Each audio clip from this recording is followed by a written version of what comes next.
Salut à tous, c'est Axel de testmobile.fr et aujourd'hui je vais vous parler d'applications pour lire des podcasts sous Android. Donc moi, je sais pas pour vous, moi j'écoute régulièrement des podcasts. Alors généralement c'est des podcasts américains, mais ça dépend. Parfois j'en écoute des podcasts français et c'est vrai que c'est toujours c'est sympathique, c'est un bon divertissement généralement. C'est une façon de passer un peu le temps de temps en temps. C'est vraiment sympa. Alors tout ça c'est bien, mais sur mobile il y a différentes possibilités. Alors il y a énormément de possibilités pour les podcasts, il y a des applications natives parfois dans les téléphones, ça fait bien longtemps qu'on en parle, notamment sur iOS. Moi je vais me concentrer aujourd'hui sur Android et en particulier sur une application qui s'appelle Dog Catcher. Parce qu'en fait j'ai testé différentes applications. Je vais vous les présenter rapidement, mais je vais m'attarder plus sur l'application qui m'intéresse ici, qui s'appelle Dog Catcher. Alors, sous Android, il y a beaucoup d'applications pour les podcasts. J'en ai testé 3. Je pense qu'il y en a d'autres. Et d'ailleurs, si vous avez des applications, ça c'est d'une manière générale, si vous avez des applications que vous trouvez bien, vraiment intéressantes, sous Android, sous iOS, sous Symbian, sous Windows Phone, n'hésitez pas à laisser un commentaire sur YouTube, sur ma chaîne ou sur YouTube, n'importe quel article, n'importe quelle vidéo pour la proposer. Et je regarderai si elle m'intéresse également pour faire une vidéo. Bon, petit aparté terminé. Je vais commencer par vous montrer BeyondPod, qui est une application qui, à la base, est gratuite, mais vous pouvez ensuite acheter une clé de déverrouillage à 5,49 €. Et elle est comme ça, donc vous avez des catégories, vous avez vos flux triés par catégorie, vous pouvez en rajouter un ici. Soit vous mettez l'URL directement, soit vous faites des recherches. Généralement, il s'en sort plutôt bien pour trouver les podcasts que vous cherchez. C'est pas toujours parfait et parfois il va vous trouver un flux RSS pour un podcast, mais ça va être en fait un flux RSS d'articles et du coup vous allez vous retrouver avec, je crois que j'ai un exemple d'ailleurs, voilà ici, là j'ai mis The Verge All Posts, donc ça c'est les articles et je clique dessus et je peux lire en fait l'article. Donc c'est un peu un lecteur de flux RSS également, comme la plupart des lecteurs de podcasts. Il y a un truc à savoir, c'est que les podcasts quand vous les recevez, c'est à travers un flux RSS, donc un lecteur de podcast généralement peut également lire les flux RSS. C'est pas dit qu'il l'intègre de cette façon-là avec la possibilité de lire vraiment l'article avec les photos et tout, mais généralement il est capable de le faire. Et donc là-dedans c'est plutôt bien. Et celle-là je l'ai utilisée pendant un bon bout de temps et elle me plaît bien. Donc si vous avez besoin d'une application gratuite, pourquoi pas, parce que là dans l'état elle fonctionne bien. Si vous déverrouillez l'application, vous pouvez télécharger des podcasts en simultané, etc. Et là vous pouvez en télécharger qu'un seul en même temps. Ce genre de choses. Je ne vais pas m'attarder sur celle-là. Ensuite, on a Listen, qui est une application en bêta qui est produite par Google. Et elle est vraiment pas terrible. Elle est super moche. Et j'ai eu du mal à trouver les podcasts que j'écoute. L'interface est pas jolie, pas très très très fluide. Et je crois même que là, c'est un flux RSS. Alors non, ça c'est un vrai.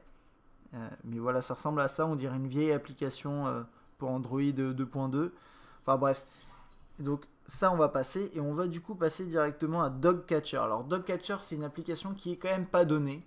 Elle coûte 3,83. Alors je dis pas donnée, attention.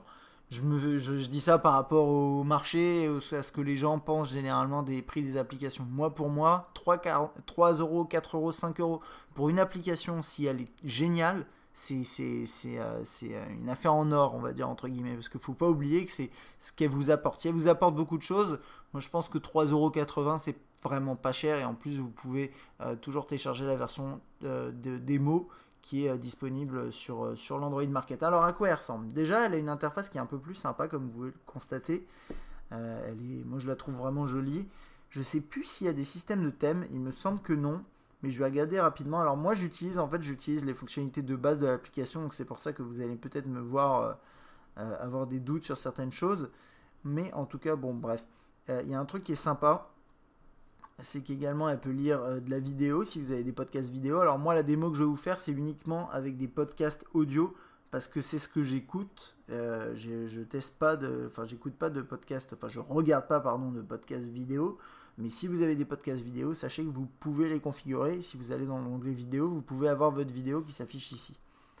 Donc comment ça se passe? Vous avez votre liste de podcasts là, vous pouvez bien sûr en rajouter. Et là vous avez plusieurs choix et c'est assez bien parce que le choix est vraiment grand. Vous avez un choix NPR, c'est le truc de podcast assez classique je crois c'est pour les États-Unis essentiellement. C'est un répertoire en annuaire de podcasts. Bon, je vais pas passer trop de temps là-dessus. Voilà, vous avez des catégories, etc. Là, on peut faire une recherche par rapport à YouTube. Alors, j'ai pas testé, je sais pas comment ça marche. On peut essayer quelque chose. Genre ça. Ok. Donc là, on a la possibilité de voir un aperçu de la vidéo. Très bien. Je sais plus si on peut, par exemple. Voilà, en fait, vous pouvez ajouter des. Alors, ça, c'est sympa.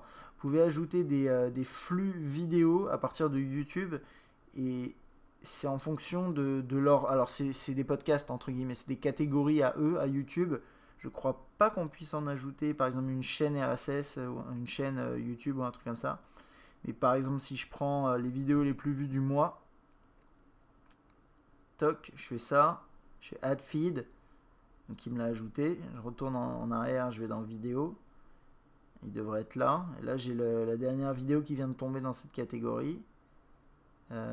Ok, donc là je peux la lire ensuite dans YouTube. Alors je croyais qu'elle lisait les vidéos, c'est peut-être parce que c'est une vidéo YouTube, peu importe. Hop, on va faire done, et on va passer à tout ce qui est audio, parce que c'est ce que je maîtrise un petit peu plus.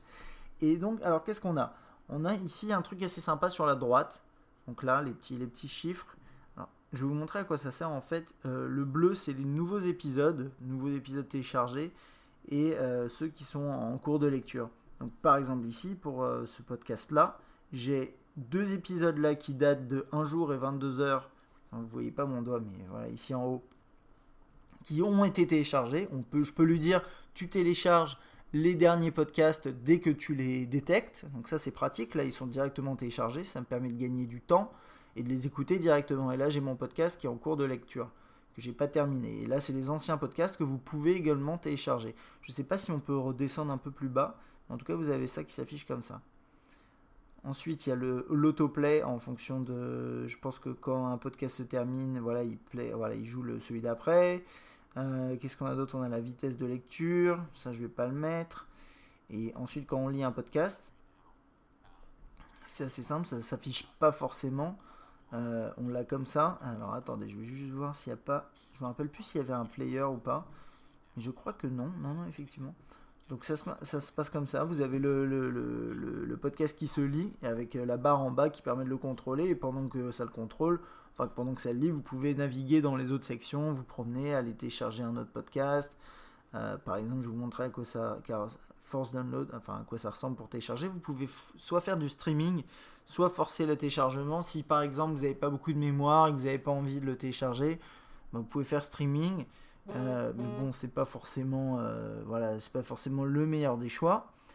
Et ça, c'était un texto, désolé. Et donc, c'est à peu près tout ce qu'il y a à dire. Moi, ce que j'aime bien avec cette application, et je pense que vous pourrez trouver différentes options, comme par exemple, là, il y a des filtres que vous pouvez rajouter pour avoir juste dans cet accueil-là les vidéos, les news, etc. Donc, c'est la même chose, à mon avis, que faire ça. Mais ce que j'aime bien ici, c'est que l'interface est vraiment nickel. Elle est très propre, tout est bien indiqué. Il y a des petites bulles là pour vous dire ce que c'est, etc. Ensuite, quand on rentre, on a toute une liste qui est bien présentée. On a le lecteur ici. Et je ne sais, par contre, on n'a pas de widget, il me semble, ou en tout cas pas de widget compatible ICS. J'ai déjà regardé et j'en ai pas trouvé, alors qu'il y a des podcasts, des applications de podcasts qui... Attendez. Je dis ça et je crois que je me trompe. Alors, du coup, on va en profiter pour aller voir. Ouais.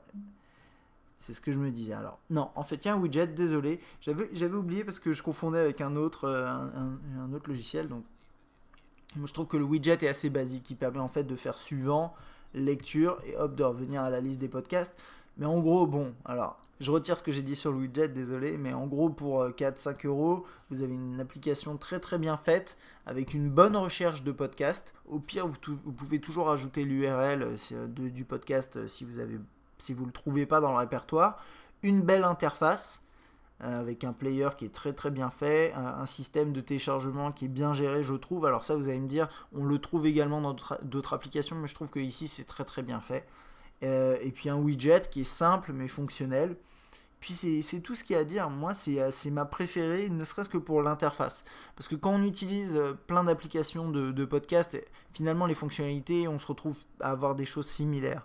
On a des fonctionnalités de base qui est le téléchargement, le streaming, la recherche.